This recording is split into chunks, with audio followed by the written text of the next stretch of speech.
మీకు కనిపిస్తుంది చూడండి, ఇదే S-400, ఇదే ఆ S-400 ద బిగ్గెస్ట్ రాడార్ కలిగినటువంటి ఎయిర్ డిఫెన్స్ సిస్టమ్ ఇది. సో దాని ద్వారానే మనం అనేక డ్రోన్లని మిస్సైల్ని గాల్లోనే పేల్చేసాం. దాని కళ్ళు గప్పి ఏ ఒక్కటి కూడా మనకి లోపలికి రాలేదు. మల్టిపుల్ టార్గెట్స్ ని ఒకే సమయంలో పేల్చేయగల సత్తా సామర్థ్యం ఉన్నటువంటి ఒక S-400 యాంటీ డిఫెన్స్ సిస్టమ్ ఇది. సో ఇది ఒక వర్షన్ గా ఉంది. అయితే ప్రెసెంట్ రష్యా దగ్గర నుంచి మనం వీటిని కొనుగోలు చేసాం, మనం దీన్ని తీసుకున్నాం. ఇప్పుడిప్పుడే పాకిస్తాన్ యుద్ధం అనగానే మన అమ్ములో పొందినటువంటి ఇటువంటి ఒక బ్రహ్మాస్త్రాలు బయటికి వస్తున్నాయి. అయితే త్వరలోనే మరొక భారీ వెపన్ కూడా, మరి ఒక యాంటీ డిఫెన్స్ సిస్టమ్ మరొకటి కూడా సిద్ధం కాబోతోంది.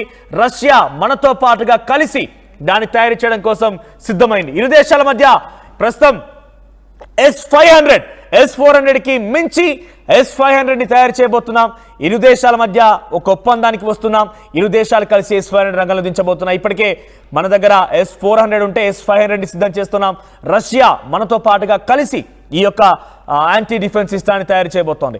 600 కిలోమీటర్ల వరకు, ఇప్పటివరకే S-400 అయితే 400 కిలోమీటర్ల వరకు ఎటువంటి శత్రువు ఉన్నా కూడా పేల్చేయగల సామర్థ్యం ఉంది.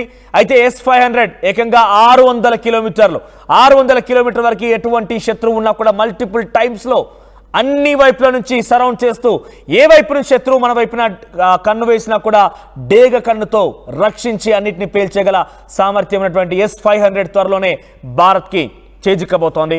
అటువంటి ప్రకటన రష్యా చేసింది.